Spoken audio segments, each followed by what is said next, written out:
Yeah, of course, this is bad news for citizens of Bengaluru who had been dependent, many of them had been dependent on carpooling. Now, there is a ban that has been put in place because of taxi associations unhappy with the carpooling. Now, this is, of course, considered as an effective solution as far as congestion, decongestion of roads are concerned.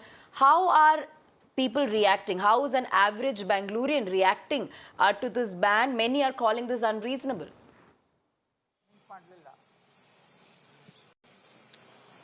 Well, Radhika, first let me go across to a few residents who are joining with us to speak about the carpooling. So, ma'am, as a Bangalore resident, so how do you see this carpooling? I think it is the most retrograde step. There is no reason for the department to have announced something like this and falling prey to the demands of the taxi drivers union. Niti Aayog has already issued guidelines that carpooling must be encouraged because it is a way to reduce congestion, it's a way to reduce pollution, it is a way to ensure that more number of cars are not going to be on the roads. They have already issued a set of guidelines and asked the respective state departments to incorporate those guidelines into their own Motor Vehicles Act. Now, it is up to the State Department to change the Motor Vehicles Act. They don't want to address it. It is definitely permitted within the law and the guidelines issued by the centre. And the government is just turning a blind eye. On the one hand, you're seeing the kind of traffic jams that we are seeing. Just 3 days back, young children, school children of 6 and 8, were stuck in traffic for almost 5 hours. Some children got home at 9 p.m. And if you allow more and more people to take out their individual vehicles, then obviously the traffic is going to increase.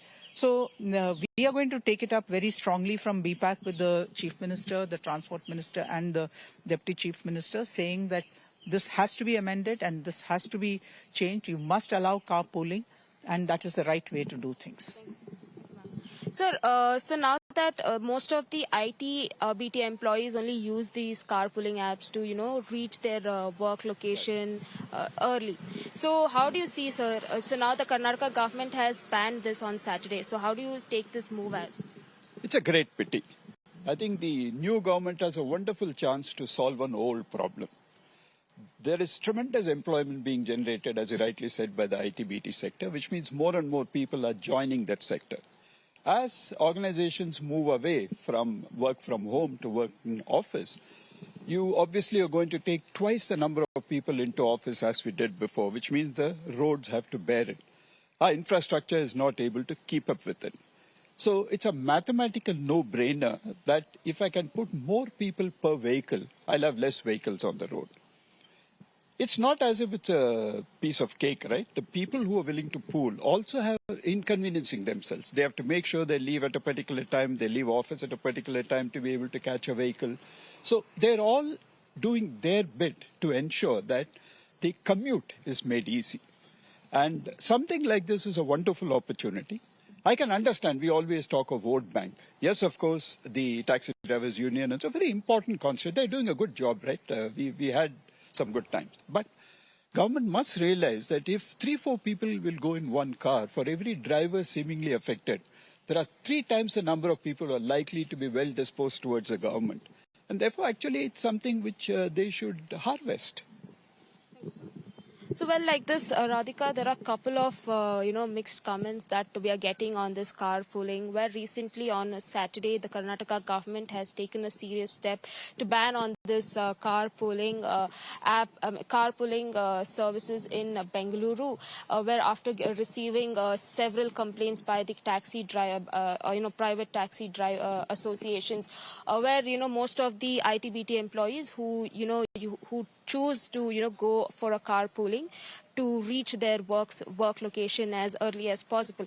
But now that after this announcement happened by the state government, the Karnataka Transport Department has stormed up saying that the whiteboard cabs, the whiteboard vehicles are not supposed to be used for any kind of commercial purpose. It is called as, they've termed it as an illegal services. Well, now that the transport department has also claimed that they will be charging penalties up to 5,000 to 10,000 if at all the carpooling operation is still is still going on. So well, like this, there are a couple of apps such as a quick ride or the blah blah cars, carpool. So yeah, certainly these residents of Bengaluru are unhappy. They are calling this move, of course, irrational, unreasonable. Remains to be seen if this ban will be reconsidered by the state government. But thank you for bringing those voices from Bengaluru. Let's also get you this report sent by my colleague Imran. The Karnataka government has taken a decision to ban the use of carpooling based on demand by the Auto Rickshaw Driver Association. Let's take a quick view from the Bangaloreans and see what they have to say about it. So, you have used carpooling, and what do you think, especially the decision of the government to ban carpooling? I don't think banning carpooling is the way to go. We already know the kind of traffic jams that happen in Bangalore. We are famous for it. Carpooling is one solution that actually helps reduce the traffic congestion. The government should support it. I think they should find a way to make it more safe instead of banning it completely. I don't understand the reason why they are banning carpooling at all. From women's perspective, I think what he said, if we can make quick ride safer, because sometimes auto feels safer than going in a car. But that's the only thing. Otherwise, it should be open for all. It's a free country. Moving on, the